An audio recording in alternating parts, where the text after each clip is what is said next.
day all. Ira Epstein of Linn Associates with your financial market wrap-up. And this is for Thursday, the 19th of September, 2019. I hate all these 19s that I'm saying. It's 4:12 p.m. It could have been 4:19. Stock market basically unchanged, but it is a reversal day. Any way you want to look at it, the market, you'll see in a moment here, you still closed lower in the S&P and the Dow, the NASDAQ flat, and you were down in the Russell. So most of the markets tried the upside today and gave up quite a bit of ground from there, 20 points in the Russell, you were down 17 from the high in the S&P. Dollar index a little bit lower, most currencies starting to gain on it. Remember, we went through now seeing what the Fed did with its rate cuts. Now what we're seeing is how the European markets reacted to that and how the markets come back. Another event that we're watching is how many of these operations are going on with the Fed as they're injecting liquidity back in for the bond dealers. Very interesting story going on there. In the S&P, you can see how the market came up here. The settlement today, 30.06, still not able to get up with the new high close over this. The bias is up, support back at the 29.30 area. You can see that you made a high, rallied right into this old area. And I think I've been pointing this out to you each time. One of these times when the market gets through that resistance, watch out above. You can really move. But right now what's happened is because of the pattern, you stepped out of an uptrend. You're not in a downtrend either. I want to take off today's action. We had a pattern of lower highs, lower lows, and then yesterday, not today, yesterday the market got up to 30.1375 over this 30.09 area. You followed through a little bit and you're sort of stalled right here. The key to me is not to take out this 29.8075. If you took that out, you might be headed back to the 18-day average or the combination of the 100. The problem for these markets is you can only keep fooling everybody for so many years, and it is years. Every time you get a deep break, this market rallies back up with a vengeance, and until that changes, the breaks in the market are going to be looked at by traders as opportunities to buy, and I don't see that changing on the horizon just yet. Now, if the market wanted to pick up and run and get over today's high and get through that resistance that I've been showing you, well, then 30.58 is a possible number the market might go to, which is the upper Bollinger Band. In terms of momentum, you still have the embedded reading. So until the red line closes under 80, I say this market is still finding support on these pullbacks. The bias is up, and this takes over the precedent on the whole chart. Embedded means you've converted from overbought to locked in a bull trend, and that often stays in place until the red line closes back under 80.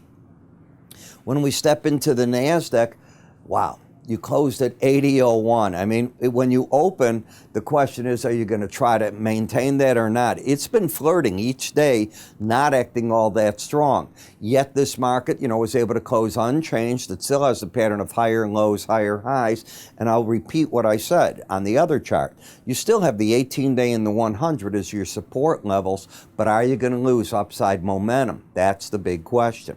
In the Dow, in embedded reading, unlike the NASDAQ, still pretty far up there. Yes, the red line is under the blue. You see that here, but that's not a sign it's turned down.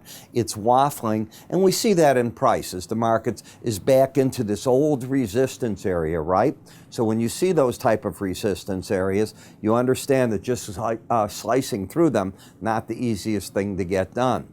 And in the Russell, this market, too, has the embedded reading, but it's the Russell and the NASDAQ that are flirting with the idea of getting back to these numbers quicker rather than later. Now, something else.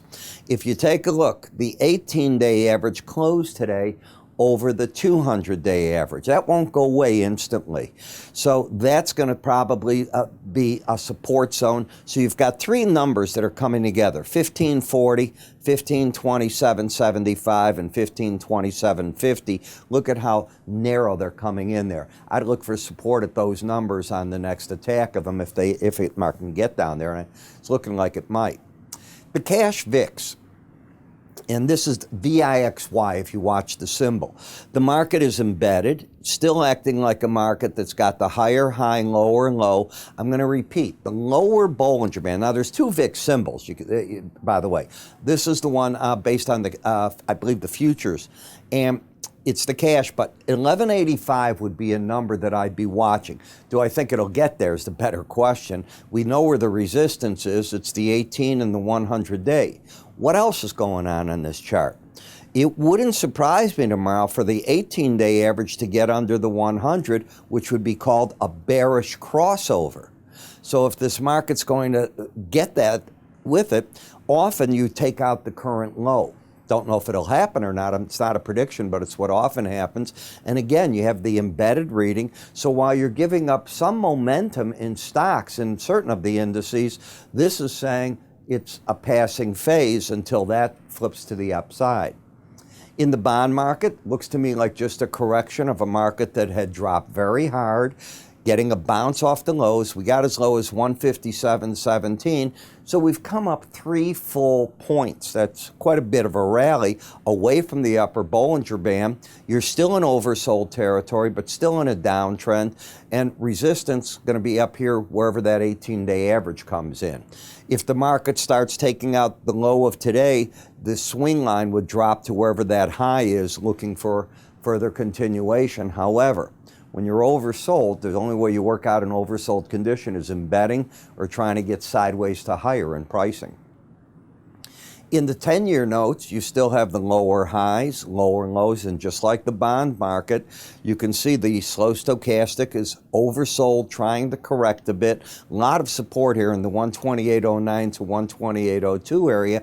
But the question is, have we seen major tops in the 10-year and in the notes? And, right now the chart is looking bearish, not bullish. It'll be interesting tomorrow when we go to the weekly charts and take a look at these in our weekend review.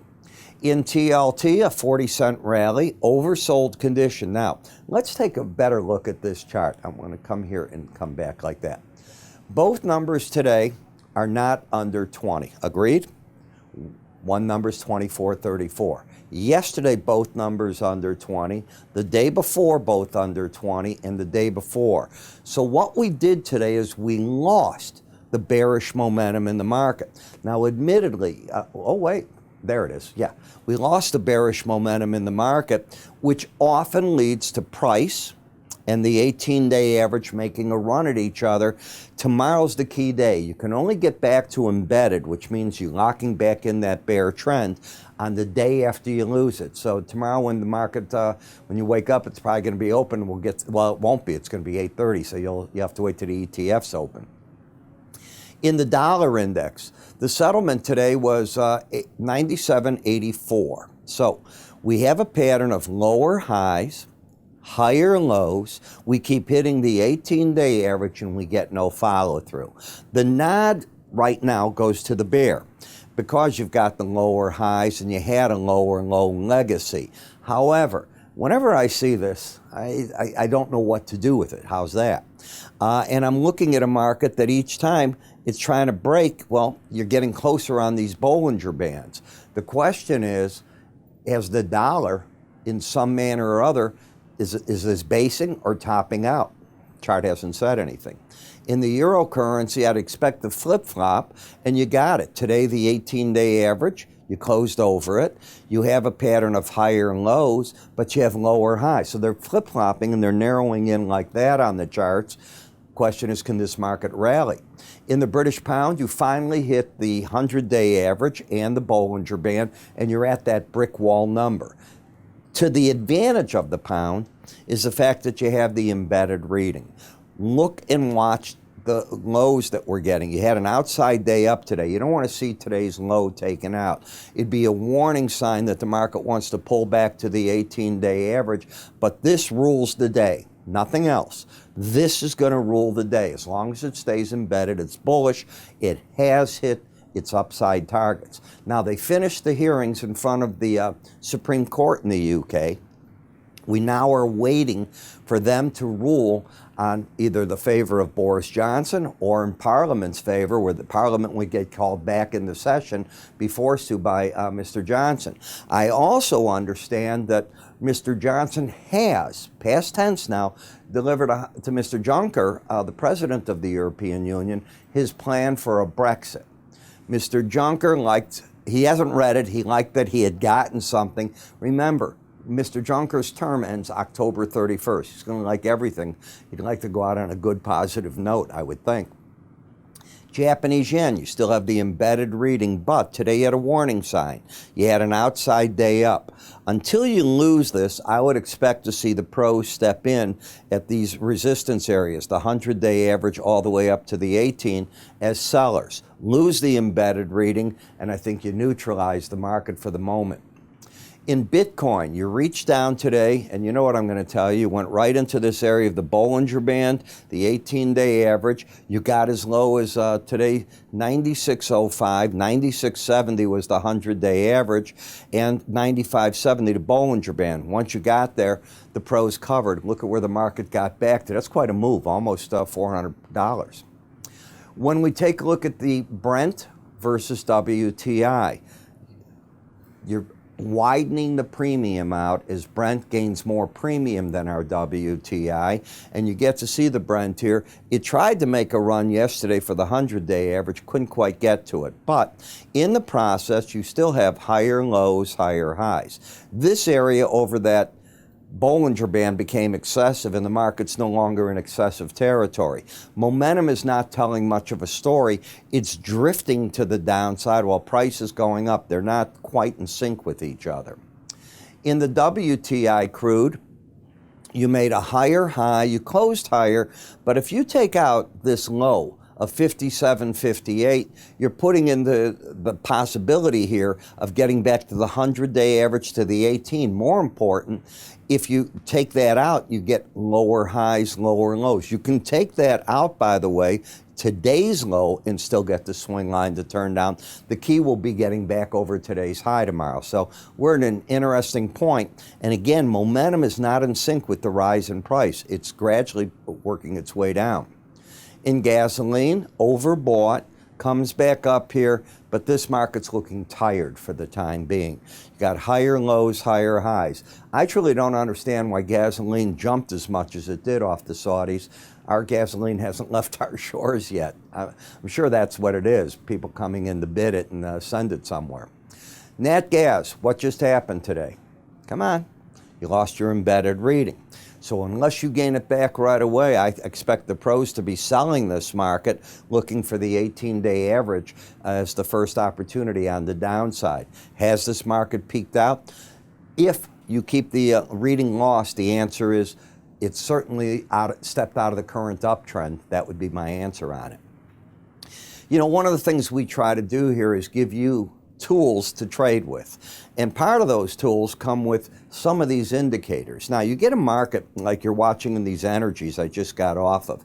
Well, you put them onto the pivot point, and what you're using here is a formula, and it's standard. Your charting service probably does it if it's got 2 cents to it. It's going to look at the high, the low, the close. It's going to take them, and we teach you how to plot. From there, you're going to get what's called a pivot line, which is this white line. You're going to get resistance points 1 and 2, support 1, and then under it would be another support line. And what you're trying to do is marry that with the idea of momentum, looking for in and out trades. Or if you're not near a Bollinger Band or a key moving average, is the market getting too rich or too weak in price? It's explained in a 3-part video series that I put together for you. In order to get it, and there's no cost, go to our website. You'll see under free offers, pivot points, click it on. You can get all the free offers if you want to. You know, choose what you like there. Click up here.